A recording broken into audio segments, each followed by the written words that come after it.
Alright, so here's my little tire inflator kit that I carry with me when I go on road trips. Actually, even when I commute, I carry this too. Because there's been time where, a handful of times in the past 20 years, it's been over 20 years, more than 20 years of bike commuting, where I've got a puncture and flat. Use the rope plugs. Got a little pressure gauge in there. Let's see. Got my rasp. Right, that's to clean up the hole. A little needle nose to pull out the nail or the screw, whatever punctures the tires. Staples sometimes. And there's the rope plug tool, or the insertion tool for the rope plug.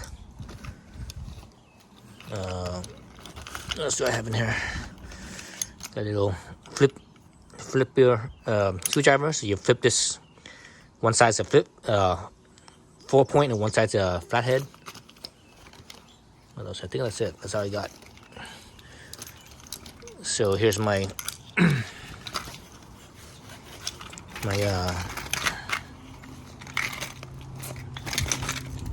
my pump. Oh, got a fuse for the pump because I burnt out a fuse before. That's it. So here's my Pittsburgh pump, and that's the air hose for it. And this thing, I've had this thing.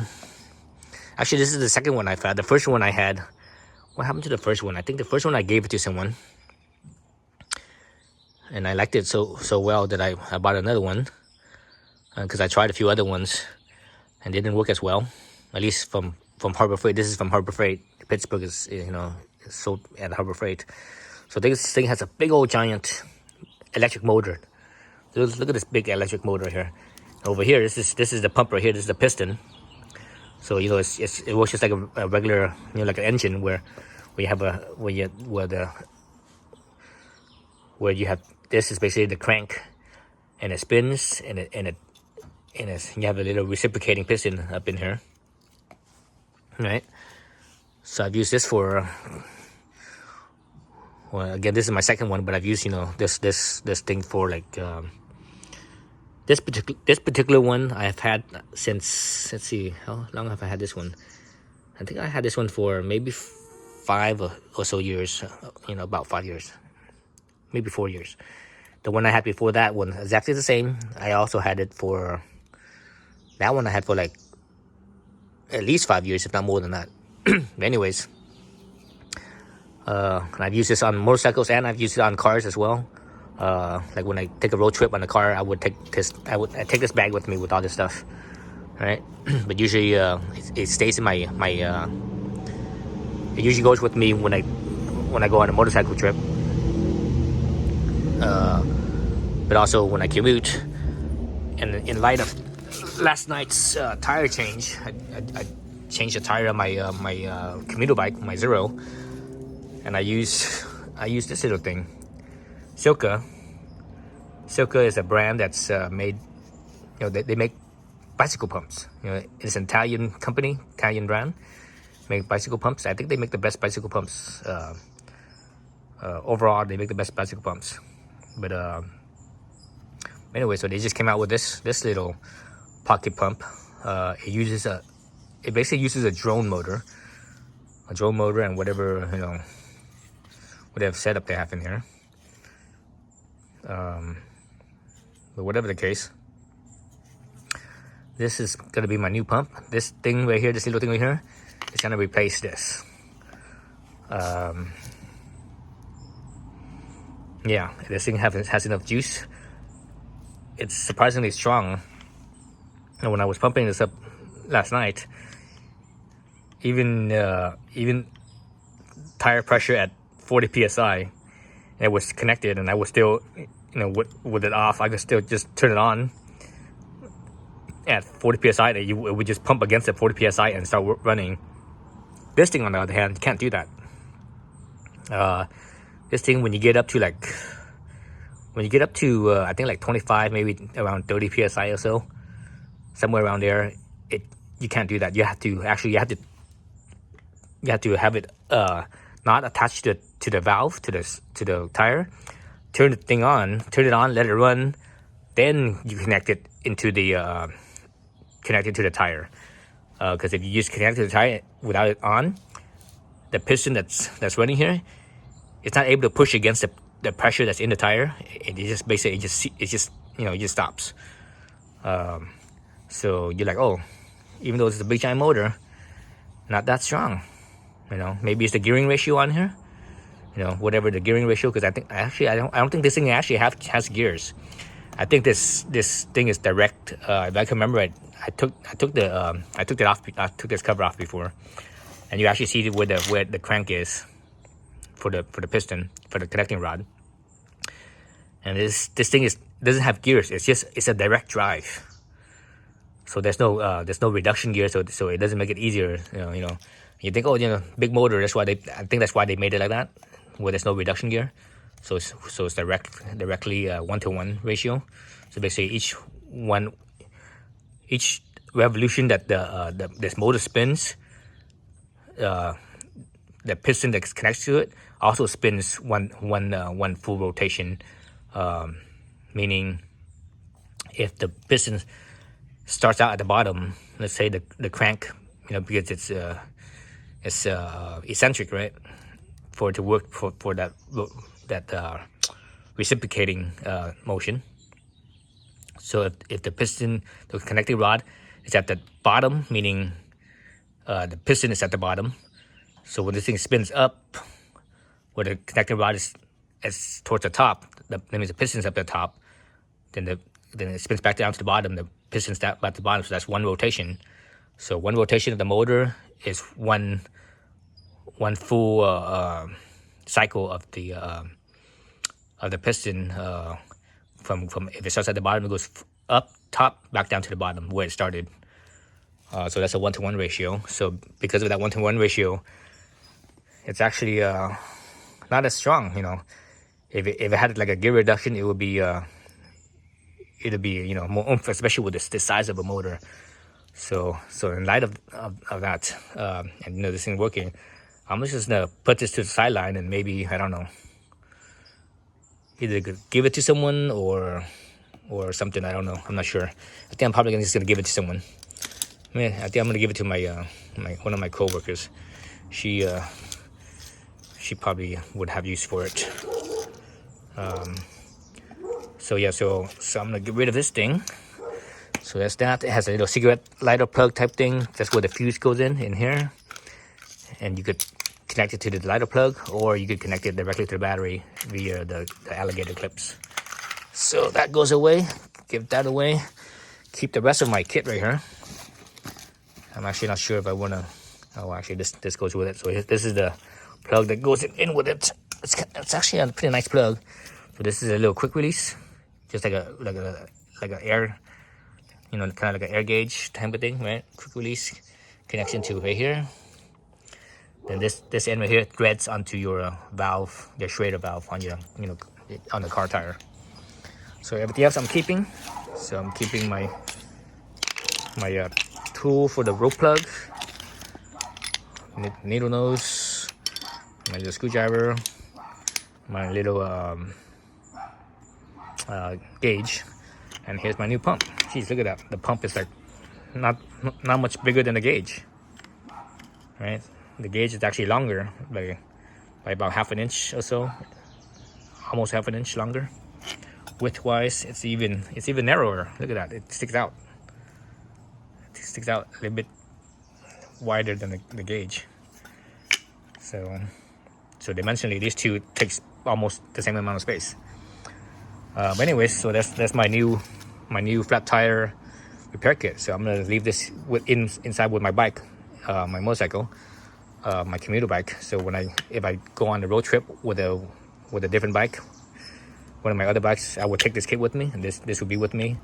And also, if I go on a road trip on my car, same thing. Take this kit with me. This would be with me. One thing I'm gonna add to this is that because the battery on here is, it's not that big. So well, for commuting, just this thing fully charged is more than enough. But for a road trip, battery's not that big, so sometimes you might need more power. So you know, it has a USB, so I just plug it in as you drive along, so it stays full all the time. But also, you know, I have one of those what do they call it, the little jump starter packs, you know, for jump starting your car. You know, if your battery's dead, those packs, it's a big giant battery. You know, it's a lithium battery, so I'll use that. So that I also bring that with me as well, at least in my car anyways. On the bike, maybe not so much. Maybe I'll bring a smaller battery pack. But yeah, I think that combination will work really well as my new setup for my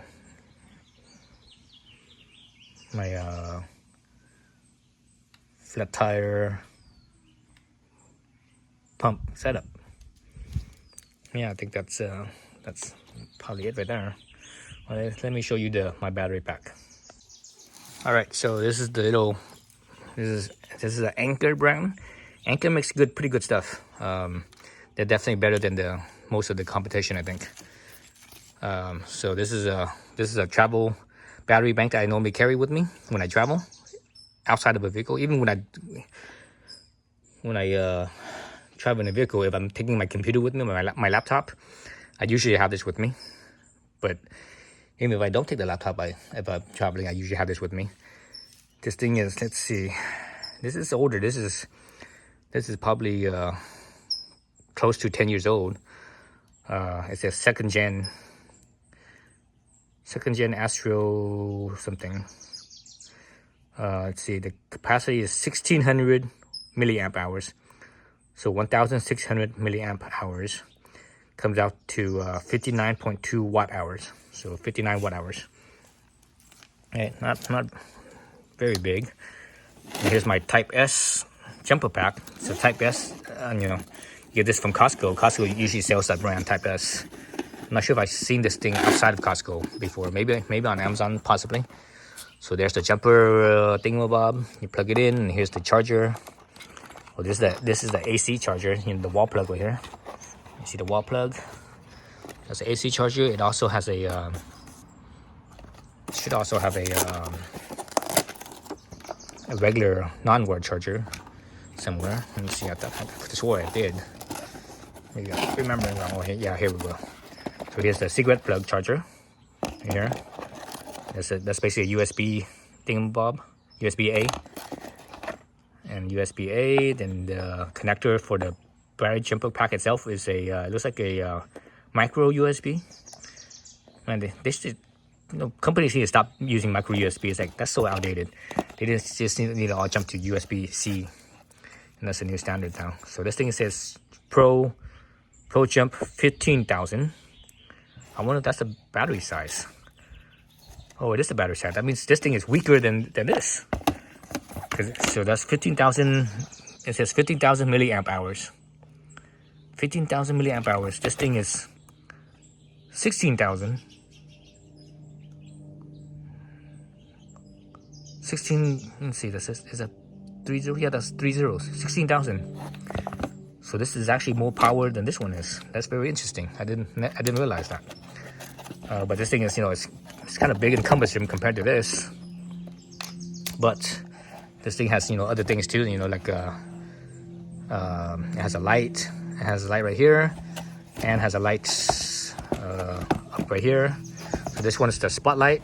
This one right here is the floodlight. And you know, obviously this thing is also a jumper cable, right? Or jumper pack. I'm wondering, there's a output two USB A's, one USB-C, and there's a micro USB for the input and a DC for the input. So this thing is not as much power as I thought it would have. That's very interesting.